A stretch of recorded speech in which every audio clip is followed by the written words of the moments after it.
आप सुन रहे हैं गरुड़ पुराण छठा अध्याय। जीव की गर्भावस्था का दुख। गर्भ में पूर्व जन्मों के ज्ञान की स्मृति।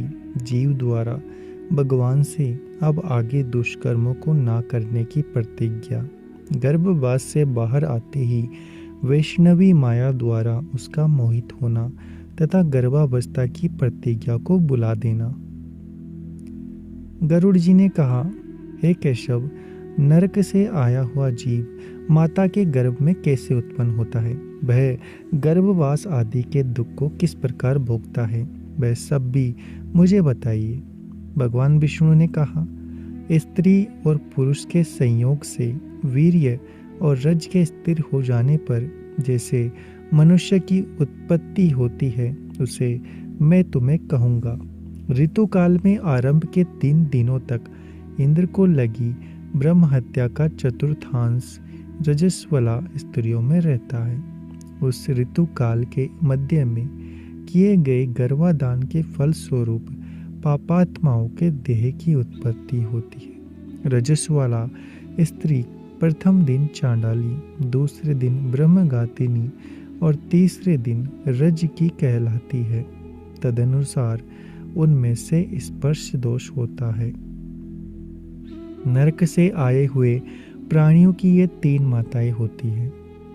देव की प्रेरणा से कर्मानुरोधी शरीर प्राप्त कर लेने के लिए प्राणी पुरुष के वीर्य कण का आश्रय लेकर स्त्री के उदर में प्रविष्ट होता है। एक रात्रि में वह शुक्राणु काल के रूप में, 5 रात्रि में बुद्बुद के रूप में, 10 दिन में बेर के समान और उसके पश्चात मांसपेशियों से युक्त अंडाकार हो जाता है। 1 मास में सिर, 2 मास में बाहु आदि शरीर के सभी अंग, तीसरे मास में नख, लोम, अस्थि, चर्म तथा लिंग बोधक छिद्र उत्पन्न होते हैं। 4थे मास में रस, रक्त, मांस, मेदा, अस्थि, मज्जा और शुक्र ये 7 धातुएं तथा 5वें मास में दुख, प्यास पैदा होती है।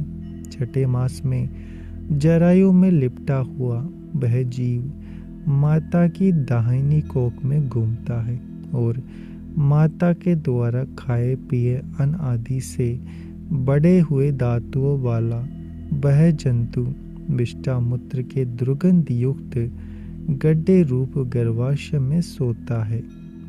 वहाँ गर्भस्थ शुद्धित कर्मियों द्वारा उसके सुकुमार अंग प्रतिक्षण बार बार काटे जाते हैं, जिससे अत्यधिक क्लेश होने के कारण वह जीव मूर्छित हो जाता है।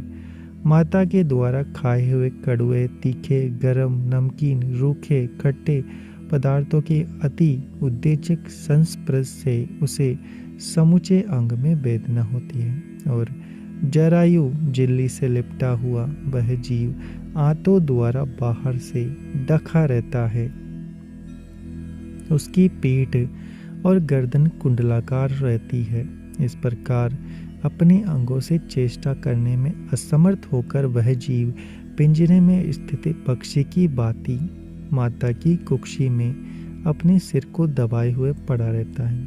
भगवान की कृपा से अपने सैकड़ों जन्मों के कर्मों का स्मरण करता हुआ वह गर्भस्थ जीव लंबी श्वास लेता है। ऐसी स्थिति में भला उसे कौन सा सुख प्राप्त हो सकता है? मांस, मज्जा आदि 7 धातुओं के आवरण में आवृत वह ऋषि कल्प जीव व्यवित होकर हाथ जोड़कर विकल वाणी से उन भगवान की स्तुति करता है जिन्होंने उसको माता के उदर में डाला है। 7वें महीने के आरंभ से ही सभी जन्मों के कर्मों का ज्ञान हो जाने पर गर्भस्थ प्रस्तुति वायु के द्वारा चालित होकर वह विष्ठा में उत्पन्न सहोदर उसी पेट में उत्पन्न अन्य कीड़े की भांति एक स्थान पर ठहर नहीं पाता। जीव कहता है, मैं लक्ष्मी के पति, जगत के आधार, अशुभ का नाश करने वाले तथा शरण में आए हुए जीवों के प्रति वात्सल्य रखने वाले भगवान विष्णु की शरण में जाता हूँ। हे नाथ, आपकी माया से मोहित होकर मैं देह में अहम भाव तथा पुत्र और पत्नी आदि में ममत्व भाव के अभिमान से जन्म मरण के चक्कर में फंसा हूँ। मैंने अपने परिजनों के उद्देश्य से शुभ और अशुभ कर्म किए, किंतु अब मैं उन कर्मों के कारण अकेला जल रहा हूँ। उन कर्मों के फल भोगने वाले पुत्र कलत्रादि अलग हो गए। यदि इस गर्भ से निकलकर मैं बाहर आऊं तो फिर आपके चरणों का स्मरण करूंगा और ऐसा उपाय करूंगा जिससे मुक्ति प्राप्त कर लूं। विष्ठा और मूत्र के कुएं में गिरा हुआ तथा जठराग्नि से जलता हुआ यहाँ से बाहर निकलने की इच्छा करता हुआ मैं कब बाहर निकल पाऊंगा?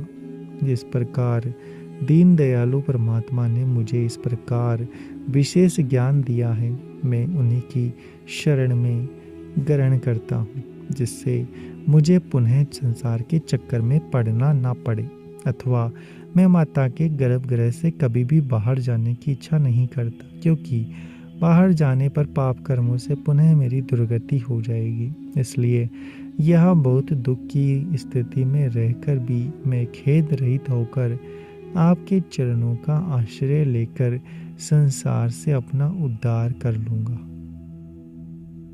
श्री भगवान बोले, इस प्रकार बुद्धि वाले स्तुति करते हुए 10 मास के ऋषि कल्प उस जीव को प्रसूति वायु आतुर जीव अत्यंत कठिनाई से बाहर निकलता है।